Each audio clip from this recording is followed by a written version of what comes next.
Selamat pagi Bapak Ibu dan saudara-saudaraku, salam sejahtera bagi kita sekalian. Apa kabar pagi ini? Harapan dan doa saya kita semua sudah bangun dengan sehat, penuh sukacita dan damai sejahtera dalam anugerah Tuhan kita Yesus Kristus. Senang sekali kita berjumpa kembali pada pagi hari ini saudaraku. Kita bersyukur telah membuka mata kita oleh karena kemurahan Tuhan yang jelas bagi kita. Dan rindu sekali saya mengajak kita untuk mengikuti renungan pagi edisi 7 November 2023. Dan pagi ini bacaan firman Tuhan dari Efesus pasal 4 ayat 3-6, kelanjutan dari ayat yang telah kita baca kemarin pagi. Efesus 4 ayat 3-6 demikian. Dan berusahalah memelihara kesatuan roh oleh ikatan damai sejahtera, satu tubuh dan satu roh, sebagaimana kamu telah dipanggil kepada satu pengharapan yang terkandung dalam panggilanmu. Satu Tuhan, satu iman, satu baptisan, satu Allah dan Bapa dari semua. Allah yang di atas semua dan oleh semua dan di dalam semua. Sumber kesatuan umat Tuhan. Saudara-saudaraku, Bhinneka Tunggal Ika adalah asas yang dianut bangsa kita sebagai upaya untuk mempersatukan keragaman budaya di negeri ini. Indonesia kita ketahui terdiri dari banyak suku, dan menurut data dari Badan Pusat Statistik terdapat lebih dari 1.300 suku di Indonesia. Saudara, luar biasa banyaknya bukan? Ini satu bangsa. Dan tersebar di 5 pulau yang ada di Indonesia. Jika negara kita disatukan oleh satu asas Bhinneka Tunggal Ika dalam bingkai Negara Kesatuan Republik Indonesia dan berdasarkan Pancasila sebagai perekat sesama anak bangsa Indonesia. Saudara, satu pulau, satu suku, satu Indonesia. Begitu banyak suku yang kemudian kita sadar betul sampai hari ini tidak begitu mudah untuk menyatukannya. Bagaimana dengan orang Kristen yang tersebar di seluruh dunia, yang jumlahnya miliaran dengan beragam karakter dari berbagai suku bangsa di dunia? Apakah perekatnya? Apakah penyatuannya? Dan bagaimana menjalin kesatuan satu dengan yang lain? Melalui tulisan ini, Rasul Paulus membeberkan bagaimana Tuhan mempersatukan dan mempersekutukan seluruh umat-umat yang percaya kepadanya di berbagai belahan dunia ini.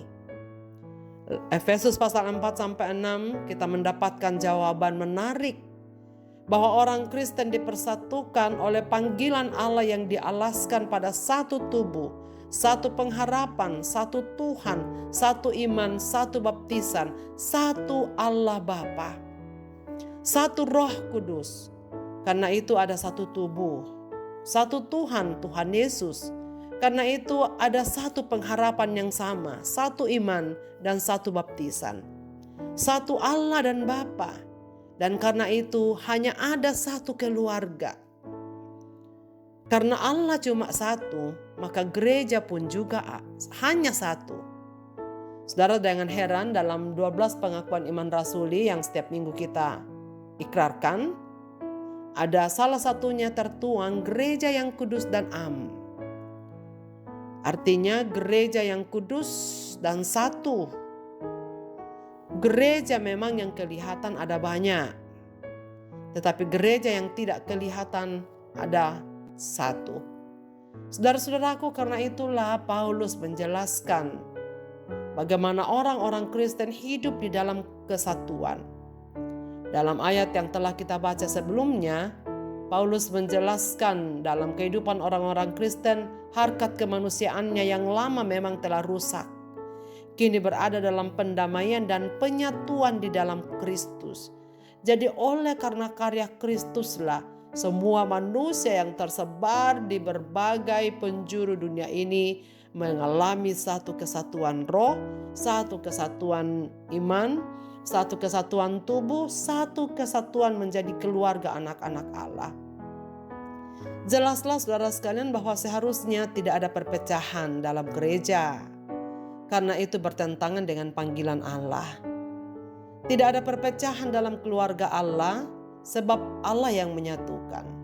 Seharusnya tidak ada perpecahan dalam komunitas-komunitas orang Kristen dimanapun, bahkan sampai kepada keluarga kecil masing-masing, di mana hanya ada ayah, ibu, anak-anak, dan anggota keluarga yang lain. Karena bukan manusia yang memiliki kesatuan itu, tetapi Tuhanlah yang telah mempersatukan manusia di dalam komunitasnya masing-masing.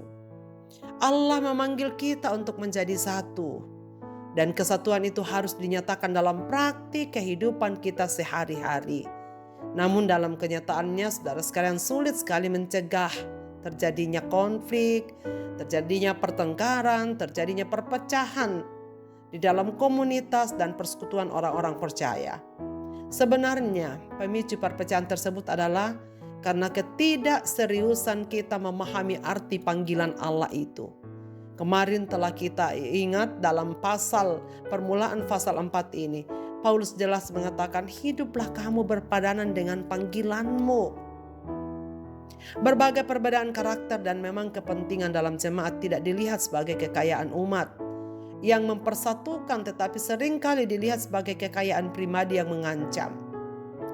Paulus sadar tidak begitu mudah terjalin kesatuan di dalam kehidupan umat Tuhan, mulai dari keluarga. Apa yang harus kita lakukan? Paulus berkata di dalam ayat yang ketiga, berusahalah.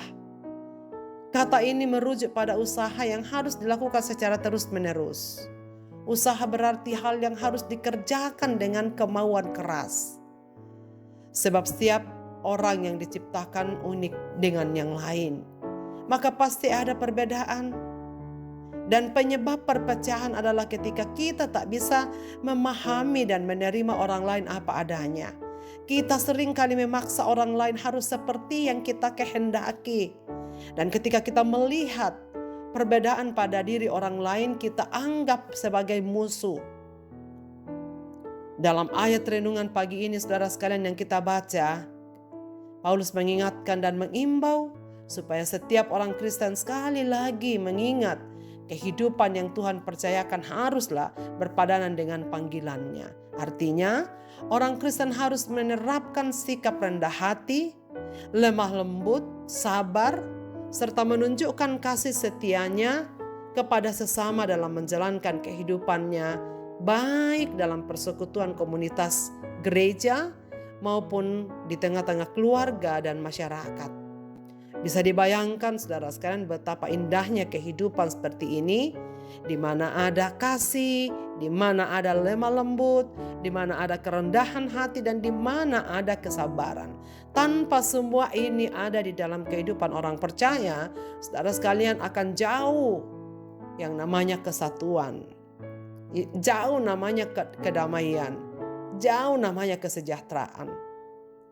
Karena itu Paulus mengatakan, usahakanlah atau berjuanglah membangun kesatuan. Karena kesatuan itu walaupun Tuhan sudah persatukan kita, tetapi kita manusia yang tidak begitu mudah untuk diatur. Karena kita memiliki karakter hidup di dalam dosa. Dan karakter hidup di dalam dosa inilah yang harus terus-menerus diperangi. Dan bahasa yang dipergunakan oleh Paulus adalah usahakanlah dan berjuanglah membangun kesatuan dalam sikap yang rendah hati, lemah lembut, sabar, dan saling mengasihi satu dengan yang lain. Hal ini berarti bahwa musuh kesatuan adalah tidak adanya kerendahan hati sama satu dengan yang lain. Adanya keegoisan, adanya ketinggihatian, dan tidak adanya kelemah lembutan serta kesabaran karena kita kurang terlatih mengendalikan diri dan menguasai diri. Dan salah satu buah roh dalam kehidupan orang percaya yang harus nyata adalah pengendalian diri. Saudara-saudaraku, sudahkah hidup kita mencerminkan perpadanan serasi dengan panggilan Allah sehingga Kristus terlihat nyata dalam hidup kita? Kesatuan Tuhan sudah dikerjakan dan anugerahkan bagi kita. Bagian kita adalah merawatnya dengan mengusahakan kerendahan hati, kelemah lembutan, kesabaran, dan saling mengasihi seorang dengan yang lain, agar Kristus ditinggikan dan dipermuliakan, dan demikianlah kita hendaknya membangun kesatuan dimanapun kita berada. Marilah kita berdoa. Bapa di sorga, terima kasih banyak untuk firman-Mu pada pagi ini. Kami bersyukur karena Tuhan sudah menjelaskan firman-Mu ini untuk melengkapi bagaimana kami harus hidup di dalam anugerah-Mu. Terima kasih bahwa Tuhan sudah menciptakan kesatuan di antara kami sebagai satu keluarga anak-anak-Mu, sebagai satu keluarga di dalam kerajaan-Mu. Ya Tuhan, tolonglah kami supaya kami mampu mengusahakan, berjuang dan merawat kesatuan yang Tuhan berikan. Dengan berjuang untuk melawan diri kami sendiri, mengendalikan diri kami sendiri dan menguasainya. Agar kami dapat bersikap rendah hati, sabar, lemah lembut, dan saling mengasihi satu dengan yang lain. Dimanapun umat-umat-Mu berada mendengarkan firman-Mu pada pagi ini, Tuhan tolonglah mereka. Supaya mereka dapat menerima firman-Mu pada pagi ini, kemudian menghidupinya, dan kami bersama-sama bertumbuh ke arah Kristus yang semakin berkenan kepadamu, ya Tuhan. Apapun kebutuhan anak-anak-Mu pada pagi ini, apapun yang sedang mereka hadapi, pergumulannya, kami taruhkan dalam tangan-Mu. Biarlah Dikau yang beranugerah kepada kami sekalian. Dengarlah doa kami ya Tuhan pada pagi ini, kami berserah kepadamu. Dalam Kristus Tuhan kami berdoa, amin.